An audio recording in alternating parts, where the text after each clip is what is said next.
Forza Motorsport. The very first Forza Motorsport launched in 2005 as Xbox's direct answer to Gran Turismo. Developed by Turn 10 Studios, this was Microsoft's bold move against PlayStation's dominance in simulation racing, and honestly, it was a very brave move. Back then, Gran Turismo was at the absolute peak of its popularity. The game featured over 200 cars and a solid selection of real-world tracks, but the most revolutionary feature, in my opinion, was the Drivatar system. The AI could learn your driving style and then race on your behalf online, or be trained by other players. For 2005, that idea was genuinely mind-blowing. The paint editor was also insanely detailed for its time. You could fully customize your car visually, something that really set Forza apart. Critics loved it. The game scored around 92 on Metacritic. Xbox Magazine called it the best console racing game, and IGN even went as far as saying it was better than Gran Turismo. Some people felt the visuals looked a bit harsh, but honestly the gameplay was so strong that most players didn't care, even if it felt a little rough around the edges. This first game laid a rock-solid foundation for the series. Forza Motorsport 2. 2 years later, in 2007, Forza Motorsport 2 arrived, and it improved almost everything. Built specifically for the Xbox 360, it ran at 60 frames per second, featured over 350 cars, and included 23 tracks. This was also the game that properly introduced force feedback wheel support. In fact, the Xbox 360 wireless racing wheel was basically designed with this game in mind. Customization went even deeper. You could place up to 4,000 plus vinyl layers on a single car. The auction house allowed players to sell customized cars online, and a real damage model meant cars could actually get wrecked. The career mode was expanded, online racing felt more serious, and this is where Forza truly became a legitimate competitor, not just that Xbox racing game. It scored about 90 on Metacritic, with critics calling it dangerously addictive. GameSpot praised its customization and online systems. The graphics weren't jaw-dropping even in 2007, but again, gameplay carried everything. Even today, I still see people calling this one of the best Forza games ever made. Forza Motorsport 3. In 2009, Forza Motorsport 3 pushed the series into a new era, with 400 plus cars, 100 plus track variations, and new vehicle types like SUVs and stock cars. The scale jumped massively. But the biggest change? Rewind. For the first time, you could rewind time after a mistake. Features like auto-braking and auto-tuning also made the game far more accessible. In my opinion, this was the moment Forza opened the door to casual players without losing its simulation soul. Drag racing, drifting, and a full cockpit camera were introduced, massively boosting immersion. You could even record and share gameplay clips. The career mode expanded to around 250 events, and community features became a core focus. It scored 92 on Metacritic. IGN called it the best racing game on Xbox 360.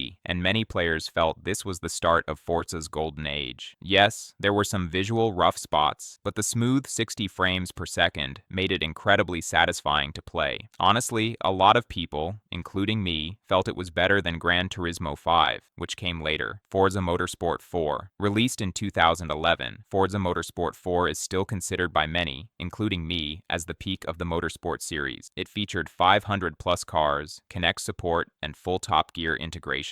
Yes, Jeremy Clarkson was actually in the game, and you could race on the Top Gear test track. The new Auto Vista mode let you inspect cars in extreme detail, open doors, look under the hood, and explore interiors. Online features expanded, liveries could be shared more easily, and physics were refined even further. The game scored around 91 on Metacritic, with many critics calling it the best racing game of the Xbox 360 generation. Kinect features felt gimmicky, sure, but honestly, nobody cared because the core game was that good. Even today, FM4 is remembered with pure nostalgia. This was the standard future motorsport games tried, and often failed, to match. Forza Horizon. When Forza Horizon launched in 2012, everything changed. Developed by Playground Games, this spin-off took Forza into an open-world, festival-based experience set in Colorado. To me, this was a genius move. You weren't just racing, you were becoming a star at the Horizon Festival. The open world encouraged exploration, and showcase events were wild. You could race against planes, boats, even a massive Zeppelin. The radio stations, music curation, and festival vibe were absolutely on point. It scored about 85 on Metacritic. Some critics said it wasn't as serious as Motorsport, but most players loved it. Honestly, a lot of fans still call this the best Horizon purely for its vibe. It launched in the same month as NFS Most Wanted 2012, yet somehow carved out its own identity immediately. Forza Motorsport 5. Forza Motorsport 5 launched in 2013 as an Xbox One launch title, and this is where things got messy. Visually, it was stunning. 1080p at 60 FPS, with beautiful car models, but content-wise, it was a massive step back. Only around 200 cars and fewer tracks compared to FM4's 500-plus roster. And then came the biggest controversy, microtransactions. Tokens could be purchased to speed up progression, and the Drivatar AI felt overly aggressive. The result? A 79 Metacritic score, the lowest in the series at the time. Critics called it a good tech demo, but an incomplete game. Turn 10 later fixed many issues, but the damage was done. For me, FM5 was a harsh reminder that next-gen graphics mean nothing without content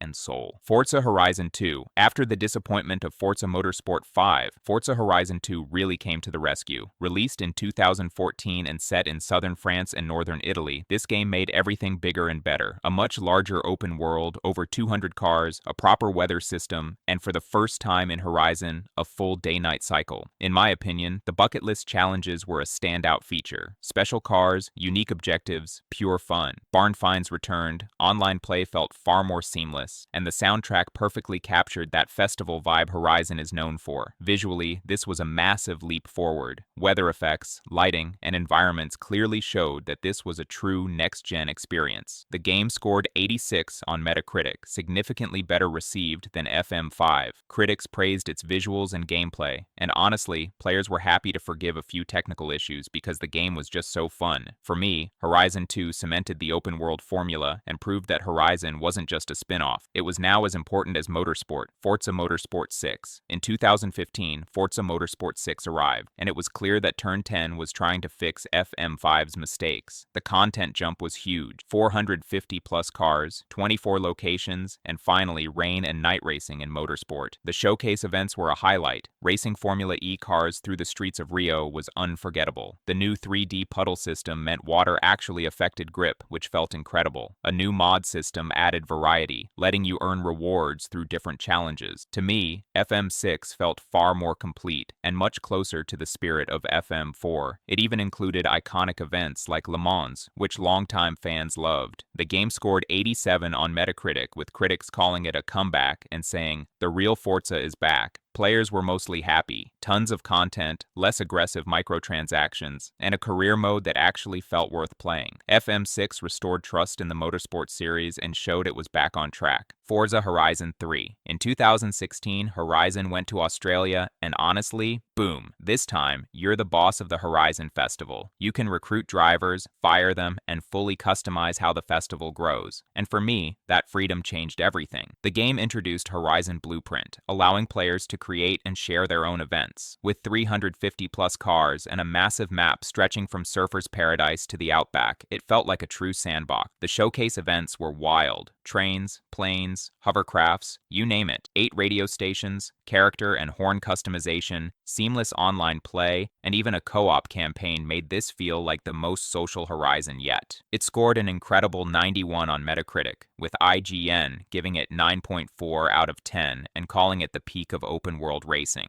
The PC version had some launch issues, and yeah, the rain showed up a bit too often, but most players didn't care. For many fans, this is still the best Horizon map ever. Horizon 3 truly turned the series into a phenomenon. Forza Motorsport 7. Released in 2017, Forza Motorsport 7 was a major showcase title for the Xbox One X. We got 4K HDR, over 700 cars, the biggest roster in series history, dynamic weather, improved puddles, and 30-plus locations. Technically, it was impressive, especially on One X, but there were problems. The homologation system messed with car classes, and honestly, most players hated it. The prize crate system, which felt like loot boxes, caused serious backlash. Changes to the VIP system didn't help either. The career mode felt repetitive, AI was still overly aggressive, and the PC version was buggy at launch. FM7 scored 86 on Metacritic, lower than FM6. Critics said the driving was excellent, but the economy and progression held it back. Turn 10 eventually removed loot crates and fixed VIP rewards, but the damage was already done.